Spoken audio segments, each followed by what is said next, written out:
always looking around. We have other eccentric items and stuff in there. And I'm telling them, I'm like, look, I'm an entertainer. I do this Gothic illusion show, and I'm working, at the amusement park. And I'm like, this is just clearly somebody got bent out of shape. But, they were asking other kids at the park. They're like, does he make you look into his eyes? Does he make you eat raw meat? Weird crap like that, And I'm just like, I don't need the park or my producer to get wind of this shit. This is not good, Great story now, not exactly good for working in the theme park industry at that time. So, and I'm talking to the investigator, and he gets all this. He's having a laugh. He understands it. He's all good, but he's unnerved by the coffin. And when I tell him, oh no, it's fine, everybody. We all take turns sleeping in it. It doesn't scare anybody here. And that, of course, creeps him out that we're actually, sleeping in the coffin. And he's like, you close the lid? He's like, hey, well, yeah, of course I do. If it gets cold, sure. I mean, and it's a good thing I didn't tell him what else my girlfriend and I were doing in the coffin because he really wasn't that. So I was like, dude,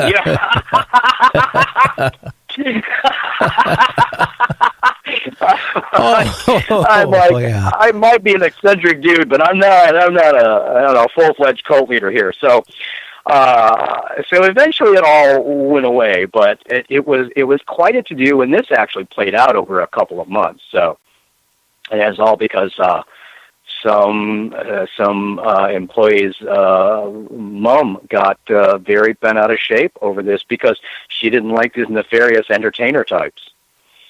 But it's pretty funny, and so that's one of the coffin stories. That would be really good in the story. In fact, that's one of the best ones I've ever heard, actually. Really? Awesome. Yeah. Well, that's good. It'll be in the book, at least in that book. I keep saying it'll be in the book later, because I want to. There's so many other stories just about career stuff, and these are all kind of career and coffin stuff, and being investigated as a cult leader out there and stuff like that, which I thought was hysterical. It's like some of the stuff that got back to me afterwards. I'm like, what the hell do they think? What are they thinking? I mean, so they had a little, just like a little satanic panic thing or something going on with those guys out there. It was pretty funny, but it was funny that, this seasoned cop investigator would get so flustered by the fact that some, crazy kids were taking turns sleeping in a box, sleeping in the coffin. And there was room to do anything in the coffin with your girlfriend. I find that really intriguing. I'm sorry. You have to be limber and creative, but yes. Could you imagine if you suffocated in there and then the somebody had to open it up and, oh wow, that would be so embarrassing, wouldn't it, Michael? I think it would be, but I have a feeling that Ron could probably explain it away, even posthumously. Can I ask you a question? Did you have a hard time walking out after you got out of that coffin? I mean, they really cram people in those suckers. Well, there's can be more room than you think in those things, and then I mean, there's inside and then there's outside on top of it, and yeah, I mean there's various ways to implement the coffin into your lovemaking. There you go. I'm just going to say it like that. Okay. Well, I tell you, you know what? Because I'm at the age. That'll be my next. That'll be in the back of the book. There'll be a diagram on how to use a coffin for your next. Well, you know, at my age, I get this. These postcards from various funeral homes in the area. And, there's one, you can prepay your funeral, right? So me and my wife go there, and we're looking at the coffins. I'm a bigger guy. I mean, back 2 years ago, I wasn't as big as I am now. It's because medication I take. Anyway, I ballooned up, right? And I'm looking at the coffins, and the guy goes, "Don't worry." He goes, we just put kind of like a grease oil on you, and we can slide you right in it. So, okay. Well, that's nice to know. I mean, I'll tell you how my love life was. Before I married my first wife, I dated this girl for 6 months. And I know her father owned a mortuary in Des Moines, Washington. And, I really liked the girl a lot. And we were actually, I proposed to her. She accepted it. I liked her mom. Her father I never really saw because he was always, working at the mortuary. And then all of a sudden, they were making all the wedding plans, sending out the invitations, and then the bride-to-be to marry me, right, sits down next to me and tells me how much she loves me, but I have to go into business with her father. And I have to become a mortician because they make a lot of money. And I looked at her and said, no, I am not going to become a mortician. And she goes, well, if you're going to marry me, you have to work with my dad and become a mortician. I said, okay. And I talked to her, like normal, right? Mm-hmm. The next day, I had my phone number changed. She came over to the place. I wouldn't answer the door. That was the end of the relationship. I mean, that's one job you couldn't get me to do. You couldn't pay me to paint corpses and drain blood. Of course, I will say one other thing. I had a guest on my show who was a vampire, and what he would have is he would have his friends come over. He's been a vampire for like 10, 15, 20 years. Yeah. He had a group of friends that come over and feed him, blood, donate blood. Yeah. And then he told me he couldn't go outside during the bright light because his skin would get like sores on it and break out. And I'm just wondering how many people are like that. I mean, have you run into that being in the dark realm a little bit? That people. Well, I have. I mean, I've done vampire films and stuff as well, and I know through, dark culture and through the Gothic community and things like that it. In fact, I'm in a movie. It's a documentary called National Vampire. Now, when they started that, and when they interviewed me, that was going to be a documentary about goth culture, and they ran into so much of the vampire culture, they kind of switched gears in the middle of it. And they started it. Then they eventually shifted to a focus on vampires and all of that. And of course, because of the Vampire's Kiss illusion, and because I've done vampire films and stuff, I stayed in the documentary. And I don't know where you can see that now, but it is out there. In fact, some of it I think you might be able to see it online, or like even on YouTube or somewhere like that. So you can look around for that. It's called National Vampire. So I've been associated with and run with a lot of the vampire crowd, and used to be on tour with a band back in the 90s called The Dark Theater. One of their songs, in fact, The Vampire's Dance, is in Dark Realm. He gave me permission to use it in the movie. So that's pretty cool. I'm familiar with sanguinarians and the people who just like the vampire culture. And so the sanguinarians are the people who actually indulge in blood drinking, thinking that it's giving them either power or sustenance in some way. I'm hip to a lot of that, and then just people who just like the vampire aesthetic, and they have the fangs and everything. I might even be performing at the vampire ball out, the Endless Night in LA this fall. So we're talking about that right now, and it's not, we're just talking about it at this point. But so I do events like that. So I'm very familiar with the vampire culture and community, and enjoy it quite a bit, because those are some of the movies. I've got a whole series of photos I did as Nosferatu. I did those with Jim Sorfleet here. That you can see those on my social media and the website and everything.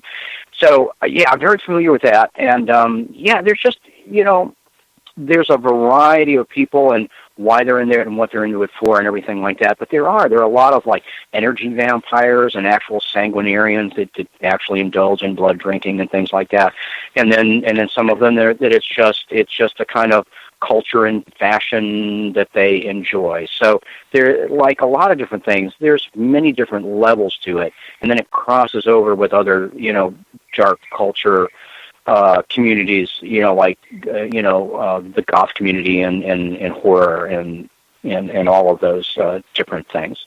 Yeah, I just, after talking to the guy, I kind of really started feeling sorry for him halfway through the interview, because, he basically has no life left. And I think, thinking back, it was almost 20 years now. He claims he hasn't ate solid food. He survives on blood.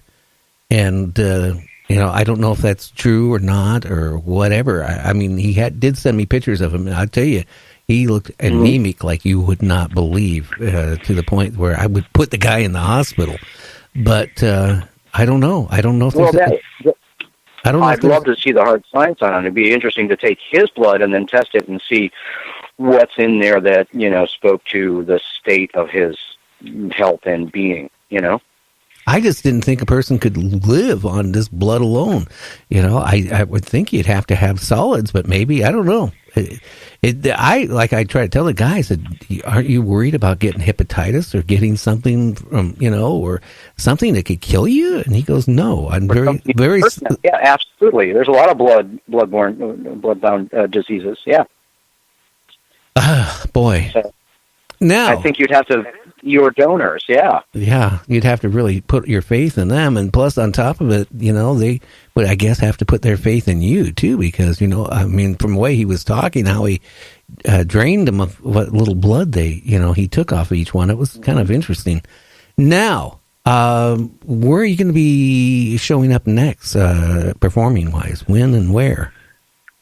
One of the next public things I have there, you'll be able to catch me at Flashback Weekend Horror Convention in Chicago, coming up the beginning of August, the 3rd, 4th, and 5th.